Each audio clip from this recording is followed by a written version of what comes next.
Break के बाद खुशामदीद नाज़रीन। अभी हमें ज्वाइन किया है रिशाद महमूद साहब ने, सीनियर स्पोर्ट्स एडिटर ट्रिब्यून है। सर बहुत शुक्रिया आपके वक्त का। सर बताइएगा, 2007 से लेकर अब तक पाकिस्तान को मैच जीत नहीं पाया, क्या समझते हैं आज जो है हम मैच जीत पाएंगे? 160 स्कोर हो चुके हैं और सिर्फ 3 खिलाड़ी आउट हैं। जी हाँ, ये आप ठीक कह रही है। पिछला टेस्ट मैच हारने के बाद पाकिस्तान जाहिर है अंडर प्रेशर है और सिर्फ 2 टेस्ट मैच की सीरीज है ये, तो बिल्कुल ये डू और डाई मैच है पाकिस्तान के लिए। मैं समझता हूं कि पाकिस्तान ने पिच को जरा सा गलत रीड किया है, क्योंकि यहाँ पे मैं समझता हूं कि एक डेफिनेटली हमारे पास स्पेशलिस्ट स्पिनर नुमान को खिलाना चाहिए था, क्योंकि एक तो उन्होंने भी महाराज को खिलाया है अपने, और दूसरे फास्ट बॉलर्स का जो परफॉर्मेंस अभी तक है उसमें कोई बहुत ज्यादा सक्सेस नजर नहीं आ रही और बहुत ज्यादा ग्रीन टॉप विकेट ये नहीं है। तो इसमें ब्रेक थ्रू मुश्किल लग रहा है। ये पार्टनरशिप भी बहुत लंबी हो गई है, तो मैं ये समझता हूं कि बड़ा जरूरी होगा कि अब आउट ऑफ द बॉक्स थोड़ी सी थिंकिंग करनी पड़ेगी। यानी कि सलमान आगा तो हैं, लेकिन उसके अलावा भी अगर सऊद शकीर भी बॉलिंग करते हैं और अपने पूरे रिसोर्सेज को यूज करना पड़ेगा शान मसूद को। सही। अच्छा राव साहब, हम बात कर रहे थे कप्तानी के बाद अब बात आ जाती है ज़रा खिलाड़ियों की। अब्बास और मीर हमजा ने बड़ी मेहनत की, बड़ा उन्हें गैप भी मिला, तो क्या आप समझते हैं कि इतना गैप किसी भी बॉलर के लिए बेहतर है? मीर हमजा का डेब्यू हुआ 2011 में और 2018 में उनकी सिलेक्शन हुई, 4 साल उनके जो है उन्हें ड्रॉप कर दिया गया। इसी तरह अब्बास की सूरत हाल है, तो क्या कहेंगे इस पर? देखिए, बेसिक चीज़ है कि ये आपको पता चलना चाहिए कि पाकिस्तान क्रिकेट बोर्ड का माइंडसेट क्या है। जो लोग पाकिस्तान की क्रिकेट को चला रहे हैं और जो हेल्म अफेयर्स को डील कर रहे हैं, उनकी सोच क्या, उनका माइंडसेट क्या और किस तरीके से पाकिस्तान की क्रिकेट को चला रहे हैं और किस तरह पाकिस्तान के जो यंगस्टर्स हैं, जो नेचुरल टैलेंट पाकिस्तान को मिलता है, उसको किस तरीके से ज़ाया किया जा रहा है। ये जो पहले मैं मीर हमजा पे आता हूँ। 2011 में इनका डेब्यू, क्योंकि उस टाइम में मैं भी फर्स्ट क्लास क्रिकेट खेल रहा था। जो कराची से आए, बड़े आउटस्टैंडिंग किस्म के बॉलर थे ये, दोनों तरफ स्विंग करते थे, हाई आर्म इनका एक्शन था, लंबी हाइट थी इनकी और गेंद को दोनों जाने पे बड़े अच्छे तरीके से सीम भी करते थे, स्विंग भी करते थे। उसके बाद इनको एक बॉलर को, अगर आपके पास इतना अच्छा बॉलर आता तो आपको देर नहीं करना चाहिए, उसको उसी 18 या 19 साल की एज में टीम में डालना चाहिए। एक तो वहाँ पे उनके 8-9 साल ज़ाया किए, उनको डोमेस्टिक में 7-8 साल रगड़ा दिया। फिर उसके बाद 2018 या 19 में इनका डेब्यू हुआ और उसके वहाँ पे भी उन्होंने अच्छी बॉलिंग की, बुरी बॉलिंग नहीं की, मगर 1 साल के बाद 2019 में उनको दोबारा उनको टीम से आउट कर दिया गया। और at the age of 28 years, 28 साल की एज में जब आपका एक पीक पे होता है कोई भी बॉलर, उसको ड्रॉप कर देना और फिर 4 साल के बाद उनको वापस 2023 में 32 साल की एज में वापस लाया गया, जब वो काउंटी क्रिकेट खेल के पाकिस्तान में फर्स्ट क्लास खेल के उनकी काफी ज्यादा जो पेस थी वो डाउन हो चुकी थी। जब वो आए थे 138 प्लस बॉलिंग, 140 प्लस बॉलिंग करते थे, मगर अभी जब उनको दोबारा लाया गया तो उनकी पेस 120 से 125 130 तक चली गई। इसी तरह अब्बास के साथ हुआ। आप देखिए इनका माइंडसेट कि अब्बास को 31 साल की उम्र में इन्होंने ड्रॉप किया, 4 साल के बाद 35 साल की एज में दोबारा वापस। दुनिया का कोई क्रिकेट बोर्ड उठा के देख लें, कहीं भी ऐसा नहीं होता कि 31 साल की एज में आपका प्रीमियर फास्ट बॉलर हो, जो आपका नंबर 1 फास्ट बॉलर हो, आप उसको टीम से ड्रॉप कर दें। वो तो उसको तो जो आपका इन्होंने डोमेस्टिक क्राइटेरिया बनाया था उसमें भी फिट नहीं हो रहा था, क्योंकि इन्होंने डोमेस्टिक क्राइटेरिया जो बदकिस्मती से हमारे जो चेयरमैन आते रहते हैं वो अपनी टीम लेके आते हैं और वो टीम ऐसी इनकम्पिटेंट लोगों पर होती है मुश्तमिल, उनको पता ही नहीं होता है कि आपने सिस्टम को कैसे रन करता है, बच्चों को कैसे डेवलप करना है, जो अच्छा प्लेयर आया उसकी लुक आफ्टर कैसे करनी है, उसको गाइड करके टीम का पॉजिटिव एक हिस्सा कैसे बनाना है। मगर ये क्या करते हैं कि इन्होंने कहा जी कि जो ओवर एज हैं 30 प्लस हैं उनको हम डोमेस्टिक क्रिकेट में उनको हम कंसीडर ही नहीं कर रहे। अब उसको सर्वाइवल उसका हुआ काउंटी क्रिकेट में जाके, वो वहाँ पे लेस्टरशायर और दूसरी बड़ी जो काउंटीज थी वहाँ पे वो खेलता रहा, वहाँ पे 4 साल उसने परफॉर्म किया, 4 साल उसको बाहर बिठा के रखा। इन्होंने कहा जी वो बिल्कुल खत्म हो गया, उसके पास बॉलिंग नहीं रही। और अजीबो गरीब किस्म के बॉलर जो T20 फॉर्मेट के बॉलर थे उनको उठाकर पाकिस्तान की नेशनल टीम में खिलाते रहे। और फिर एंड क्या हुआ कि वो जो हमारे बॉलर थे जिन पे पाकिस्तान ने पैसा इन्वेस्ट किया था, जिनको चांसेस दिए थे, वो इंग्लैंड की सीरीज से भी भाग गए। न्यूजीलैंड की टीम आई, उन्होंने यहाँ पे खेलने से इनकार कर दिया। ऑस्ट्रेलिया की टीम आई, उन्होंने खेलने से इनकार कर दिया। पाकिस्तान ऑस्ट्रेलिया गया, वहाँ भी उनमें से कोई नहीं खेला।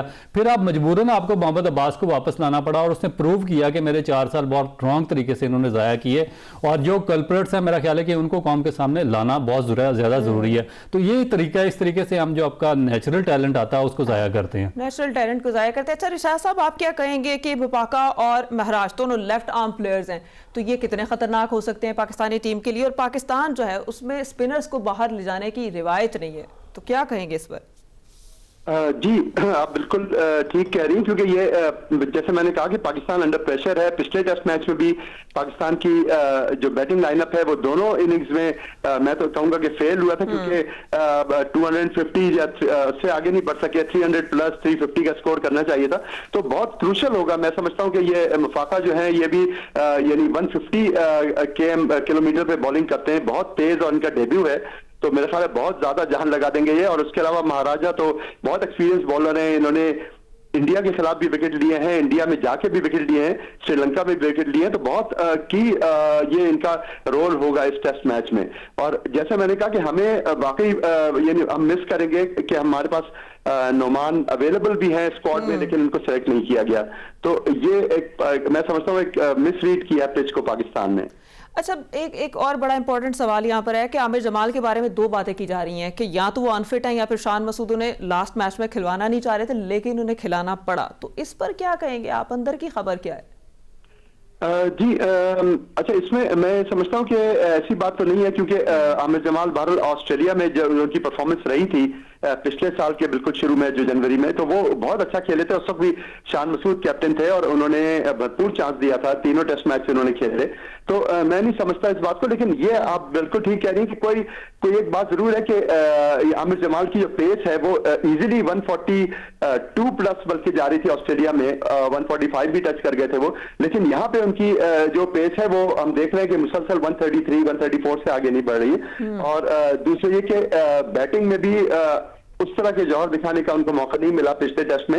लेकिन मेरे ख्याल उनको रिटेन इस टेस्ट में इसीलिए किया गया है कि पाकिस्तान की बैटिंग जो है वो जरा उसमें डेप्थ हो। वरना ये कि एक चॉइस थी कि अगर जैसे मैं कह रहा हूँ कि नोमान स्पिनर को ले आते अगर, लेकिन मेरे ख्याल है उनको रिटेन इसलिए किया है कि शायद बैटिंग में जाहिर उनकी जरूरत है। पाकिस्तान की बैटिंग उस तरह से परफॉर्म नहीं कर रही। सही। अच्छा रिशाद साहब, कप्तानी के बारे में क्या कहें कि शान मसूद की कप्तानी खतरे में नजर आ रही है, वो प्रेशर में। इसके अलावा एक और बड़ी सवाल उठाया जाता है आजकल कि जितने भी सीनियर बॉलर्स हैं अगर वो बॉलिंग करते भी हैं तो कहीं ना कहीं कप्तान की डायरेक्शंस चाहिए होती हैं, लेकिन वो कप्तान नहीं दे पाता। जी, ये बिल्कुल आप ठीक कह रही हैं। देखिए, बहुत सीरियस क्वेश्चन मार्क सब हैं शान मसूद की कैप्टनसी पे, जिस तरह पहले बाबर आजम की कैप्टनसी पे भी रहे।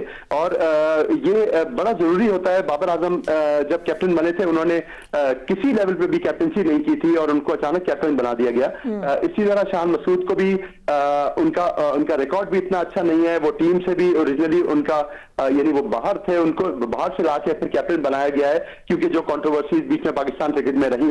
लेकिन अब डेफिनेटली वो कोई प्रोएक्टिव कैप्टन नजर नहीं आ रहे हैं। वो कोई आउट ऑफ द बॉक्स चीजें नहीं कर रहे हैं। वो बॉलर्स को और इस तरह से यूज नहीं कर रहे हैं, बैटिंग ऑर्डर को उस तरह से तब्दील नहीं कर रहे हैं। तो मैं समझता हूँ कि बहुत सीरियस क्वेश्चन मार्क्स है और यह पाकिस्तान को सोचना पड़ेगा। और जो बहुत से क्रिटिक्स ये बात कर रहे हैं कि मोहम्मद रिजवान को ही तीनों फॉर्मेट का कैप्टन बनाना चाहिए बिकॉज उन्होंने ओडीआई में बहुत अच्छी कैप्टनसी की।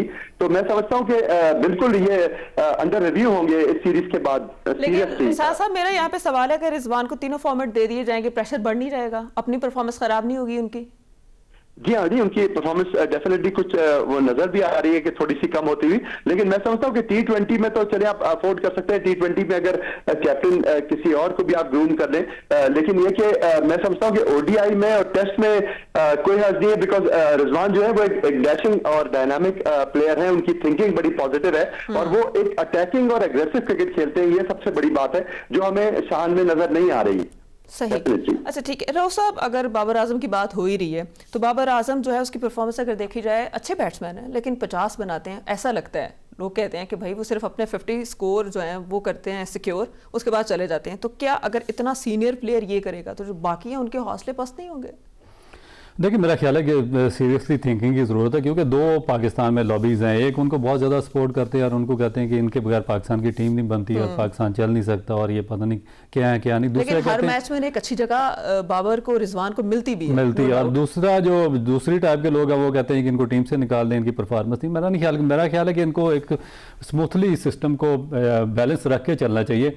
और जो सबसे बेसिक चीज़ है कि पाकिस्तान का जो इंटरेस्ट है उसको प्रेफरेंस देनी चाहिए। पाकिस्तान के इंटरेस्ट को मद्देनजर मद्देनजर रखना चाहिए। आपको किसी इंडिविजुअल जो प्लेयर है, क्योंकि प्लेयर आते जाते रहे हैं, हमने वसीम अकरम भी देखे हैं, हमने इमरान खान भी देखे हैं, जावेद मियांदाद भी देखे हैं, जिन पर बहुत ज़्यादा पाकिस्तान रिलाई करता था, मगर जब वो रिटायर हुए तो उनकी जगह पे 2-2 4-4 अच्छे प्लेयर्स उनकी जगह लेने को मौजूद थे और इतना ज़्यादा पाकिस्तान के रिजल्ट में डिजास्टर नहीं आया जो अभी आना शुरू हुआ।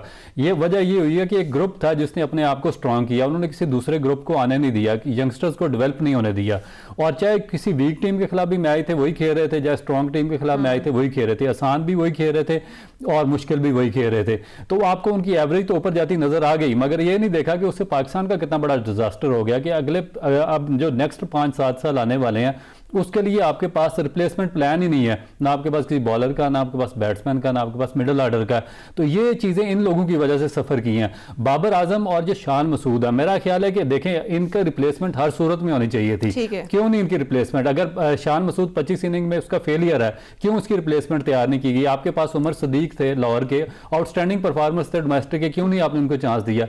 जैन अब्बास ने पिछले साल 297 रन किए मुल्तान रीजन से खेलते हुए, टॉप स्कोरर थे, क्यों नहीं उसको चांस दिया गया? बाकी और बच्चे हैं उनको क्यों नहीं चांस दिए गए? इनको क्यों सिमिटेड इनकी जगह की जाती है? ना सिर्फ इनको एज ए बैट्समैन चांस दिया जाता बल्कि एज ए कैप्टन, यानी कि 9 मैचेस में से 7 मैचेस आप हारे हैं, 2 दफा आप वाइट वॉश हुए हैं, ये तीसरी दफा आप वाइट वॉश होने जा रहे हैं। पाकिस्तान की क्रिकेट हिस्ट्री के वर्स्ट कैप्टन में से एक है, मगर उसको लिंगर ऑन करते जा रहे हैं। तो इसका मतलब पाकिस्तान क्रिकेट बोर्ड को बताना चाहिए ना कि हम किसको प्रोटेक्ट कर रहे हैं। इसी तरह बाबर आजम का आप देख लें कि 18-19 इनिंग की उसका भी फेलियर है, 19 इनिंग के बाद उसने 50 रन किए हैं। तो रिप्लेसमेंट की मजीद भी बात करेंगे, लेकिन अभी यहाँ पर वक्त हुआ है ब्रेक का, आप हमारे साथ रहिएगा।